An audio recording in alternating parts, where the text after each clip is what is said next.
একটা একটা আস্তে আস্তে আসো বাবা। নমো করে দাও। নমো। এ উই সন্দুক ও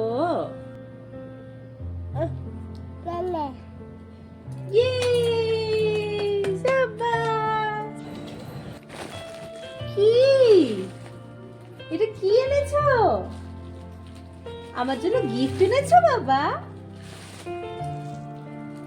এটা কি এনেছো আমার জন্য? আচ্ছা আচ্ছা ঠিক আছে আমি খুলছি।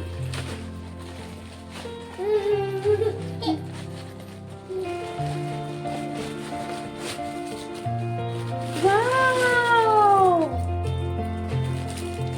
আমার জন্য জুতো এনেছো তুমি?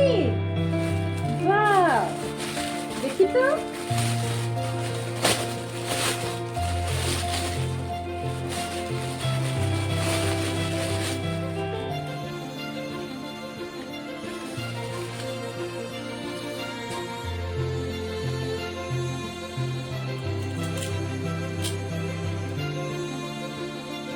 বন্ধুরা, আমরা সবাই জানি আজ 5 সেপ্টেম্বর শিক্ষক দিবস। তো আমরা তো ছোট থেকে স্কুলে যাই, টিচার্স আমরা জানি এরাই আমাদের গুরু, আমাদের শিক্ষক, যারা আমাদের পড়াশোনা শেখান। তো আমরা তাদের জন্য কি করি, পয়সা কালেকশন করি, তারপর সবার কাছ থেকে টাকা কালেকশন করে তাদের জন্য আমরা সারপ্রাইজ প্ল্যান করি, ভালো ভালো খাবার নিয়ে আসি, কেক কাটিং করি, টিচার্সদের আমরা এভাবেই মানিয়ে নিই।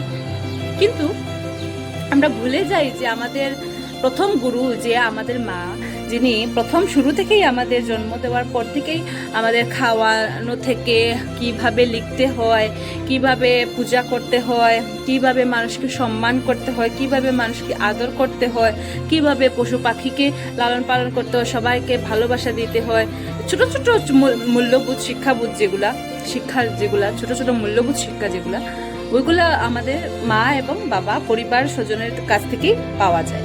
সর্বপ্রথম মায়েদের কাছ থেকেই আমরা এগুলা শিক্ষা গ্রহণ করে থাকি। তো তাই সর্বপ্রথম আমরা আমাদের মায়েদের টিচার্স ডেটা উইশ করতে ভুলে যাই। তো প্রথমেই আমরা আমাদের মায়েদের উইশ করব, টিচার্স ডে গুলো উইশ করব। কেউ কেউ লজ্জাও পায়।